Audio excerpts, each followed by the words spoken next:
रोज इतनी मेहनत करता हूँ पैसे कमाने के लिए, लेकिन वो कंजूस सेठ 1 रुपया भी नहीं बढ़ाता। सारा दिन बांस काट काट कर हाथ भी दुखने लगे हैं। ये अमीर लोग ऐसे ही होते हैं। हम गरीबों का खून चूसते हैं बेटा। हम गरीबों के भाग्य में शायद विधाता ने अंत तक गरीबी ही लिखी है। ये कहकर कौशल्या की आंखें भर आई। गरीब बिरजू जैसे तैसे सेठ के पास दिहाड़ी मजदूरी करके पैसे कमाता था, लेकिन फिर भी उसके घर की माली हालत काफी खराब थी।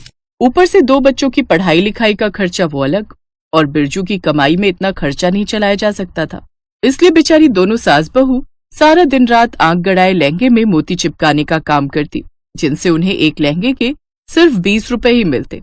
सारा दिन यूं आंखें गड़ाए गड़ाए भी आंखें धुंधली हो गई, लेकिन खैर थोड़ी ही कमाई सही, कम से कम सब्जी तरकारी का खर्चा तो निकल ही आता है।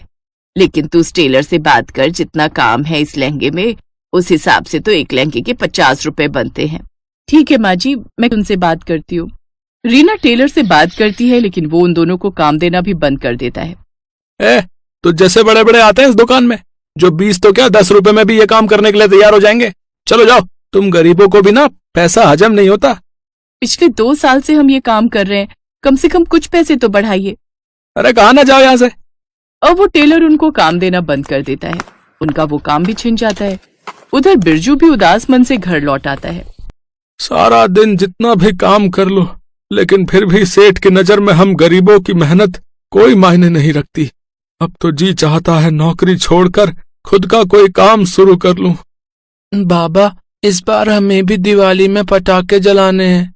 आप हर साल पटाखे दिलाने का वादा करते हो, फिर उसे तोड़ देते हो।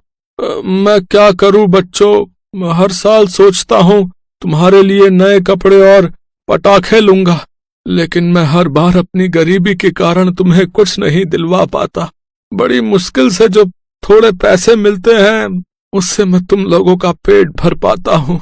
कोई बात नहीं बाबा, इस बार भी हम गुड्डू और रोहन को पटाखे जलाते देखकर खुश हो जाएंगे और सोचेंगे कि हम ही वो पटाखे जला रहे हैं। अपने बच्चों की लाचारी देख उनकी आंखों में आंसू आ जाते हैं। काश कि मेरे पास कोई जादुई छड़ी होती जिससे मैं अपने बच्चों की ख्वाहिश पूरी कर सकता। चिंकी और मोनू हर साल दूसरे बच्चों को दिवाली पटाखा जलाते देखकर ही खुश रहते, और उन्हें पता चल गया था कि उनकी ये दिवाली भी इस बार ऐसे ही मनने वाली है। ऐसे कुछ दिन बीत जाते हैं। एक रोज बिरजू कुछ लकड़ियां लेने जंगल गया होता है, जहाँ उसे किसी की आवाज आती है, बचाओ बचाओ। अरे ये कैसी आवाज है? वो जल्दी से इधर उधर देखता है तो वहीं झाड़ियों में एक बोतल पड़ी होती है। वो आवाज उस बोतल से ही आ रही थी। बिरजू ने जैसे ही उस बोतल का ढक्कन खोला तो उसमें से एक परी बाहर आई। आह, शुक्रिया शुक्रिया जो आपने मेरी जान बचाई। बोलो, अब तुम्हें मेरी जान बचाने के बदले क्या चाहिए? एक तांत्रिक ने मुझे कब से यहाँ कैद करके रखा था। आज तुम्हारे कारण ही मैं आजाद हो पाई हूँ। ये सब क्या है? मैं कोई सपना तो नहीं देख रहा? तुम तो एक परी जैसी लग रही हो।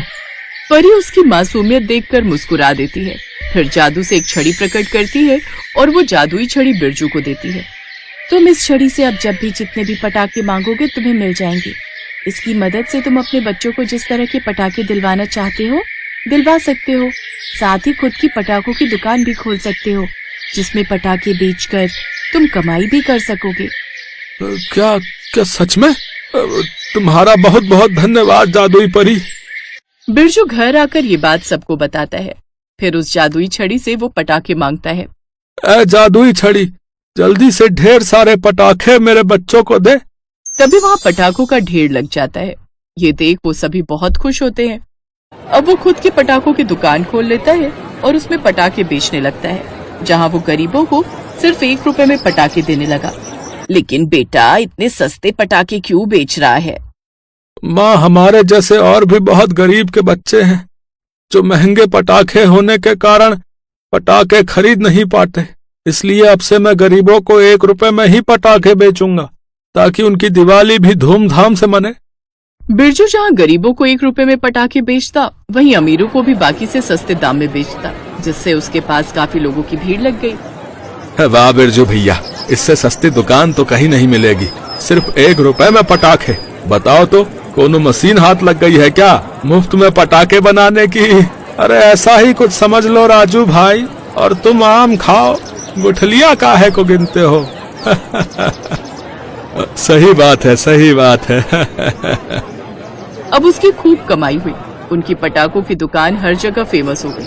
अब दिवाली पर सबने नए कपड़े बनवाए। अब उनके गरीबी के दिन दूर हो गए और अब वो सब खुशी खुशी रहने लगे।